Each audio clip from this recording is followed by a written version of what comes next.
নমস্কার বন্ধুরা, আজকে চলে এসেছি আমি আর একটা নতুন ভিডিও নিয়ে। যে ভিডিওটার মাধ্যমে আমি আপনাদের সামনে উপস্থাপন করতে চলেছি কলকাতার আর একটা দর্শনীয় স্থান, মিলেনিয়াম পার্ক।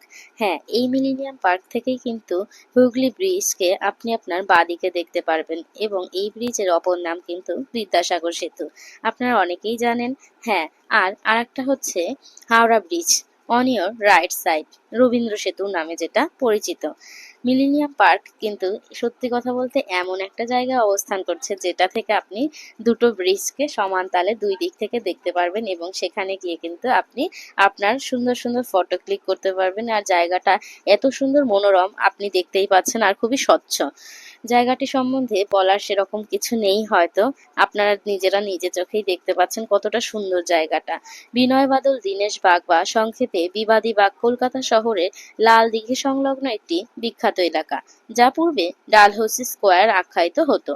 পশ্চিমবঙ্গ সরকারের মুখ্য প্রশাসনিক কেন্দ্র কিন্তু এটি, এবং এই এলাকাটা বাণিজ্যিক কেন্দ্র হিসাবেও কিন্তু বিশেষভাবে গুরুত্বপূর্ণ একটা জায়গা। পশ্চিমবঙ্গ সরকারের মহাসচিবালয় এবং মহাকরণ, ভারতীয় রিজার্ভ ব্যাংকের কলকাতার কার্যালয়, সমস্ত কিছুই কিন্তু এখানে। তার জন্য এই জায়গাটা একটা দর্শনীয় স্থান হিসাবেও যেরকম আখ্যায়িত হয়েছে, সেরকমই পর্যটন কেন্দ্র হিসাবে পর্যটকদের আকর্ষণীয় করার জন্য এই জায়গাটা কিন্তু সমান তালে এগিয়ে চলেছে। ওয়ার্ল্ড মনুমেন্ট ওয়াচ এবং বিবাদী বাগকে পৃথিবীর 100 কোটি বিপন্নতম ঐতিহ্যের অন্তর্ভুক্ত করার জন্য পশ্চিমবঙ্গ সরকার ও কলকাতা পৌর সংস্থা এই অঞ্চলের সৌন্দর্যায়ন ও পুরনো ঐতিহ্য ভবনগুলির রক্ষণাবেক্ষণে বিশেষ গুরুত্বপূর্ণ ভূমিকা নিয়েছে। মিলেনিয়াম পার্ক কলকাতা গঙ্গা নদীর পূর্ব তীরে রেলওয়ে ফ্লাইওভারের বিপরীতে অবস্থান করছে, এবং এটি ফেয়ারলি ঘাট থেকে 2.5 কিলোমিটার দূরে অবস্থান করছে। একটি বিনোদনমূলক উদ্যানও এটাকে বলা চলে। এই পার্ক বা উদ্যানটি গড়ে উঠেছে 2000 বছর অর্থাৎ খ্রিস্ট বছর গণনার হিসেবে দ্বিতীয় সহস্রাব্দকে স্মরণীয় করে রাখার জন্য। আর তৎকালীন বামফ্রন্ট সরকার ও কলকাতা মেট্রোপলিটন ডেভেলপমেন্ট অথরিটির KMD এর উদ্যোগে নতুন সহস্রাব্দের উপস্থাপনার জন্য এটা একটা উপহার স্বরূপ হিসেবে যেন এটা তৈরি করা হয়। হুগলি নদীর মাঝে একটা পার্ক, এবং 1999 খ্রিস্টাব্দের 26শে ডিসেম্বরে এর উদ্বোধন হয়। দ্বিতীয় সহস্রাব্দের এই স্মরণীয় পার্কের মূল প্রবেশদ্বার তৈরি করে দিয়েছে স্বনামধন্য টাটা শিল্পগোষ্ঠী।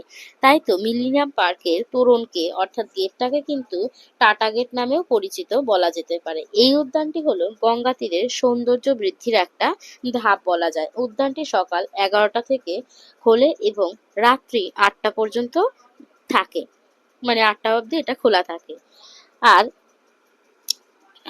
আশা করি আপনাদের সকলেরই কিন্তু এই ভিডিওটি ভালো লেগেছে, আর এই ভিডিও থেকে আপনারা হয়তো অল্প কিছু হলেও শিখতে পেরেছেন বা দেখতে পেরেছেন।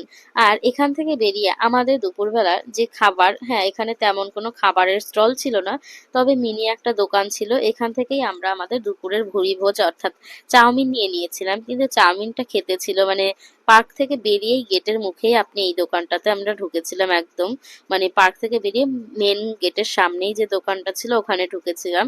যে চাউমিনটা নিয়েছিলাম, চাউমিনটার দাম ছিল 50 টাকা। ভেজ চাউমিন নিয়েছিলাম, কিন্তু খেতে ছিল এতটাই অখাদ্য যে এর মধ্যে পুরো বালি কিচকিচ করছিল। কয়েক চামচ মুখে দেওয়ার ফার্স্ট বাইট নেওয়ার পরেই দেখলাম ওর মধ্যে বালি কিচকিচ করছে। এবার প্রচন্ড খিদে পেট, তো অল্প কিছু খেলাম, খাওয়ার পরে আর সত্যি সত্যি খেতে পারছিলাম না, ওটা ফেলে দিয়ে আমরা ওখানেই পড়েছিল। তারপর ওখান থেকে কিছু প্যাকেটিং খাবার, কিছু ফুডস কিনে আমরা খেতে খেতে আবার পার্কের মধ্যে গিয়ে বসি, কেননা দুপুরবেলা তখন ওখানে সেই টাইমে কিন্তু কোনো রকম ট্রেন ছিল না। এই পার্কে প্রবেশের জন্য কিন্তু কোনো প্রবেশ মূল্য লাগে না। হ্যাঁ, আর তাছাড়া এখানে আসার জন্য আপনারা মাঝেরহাটগামী যে কোনো ট্রেনে উঠে বিবাদীবাগ স্টেশনে নেমে চলে আসতে পারেন, অথবা বড়বাজার স্টেশনে নেমে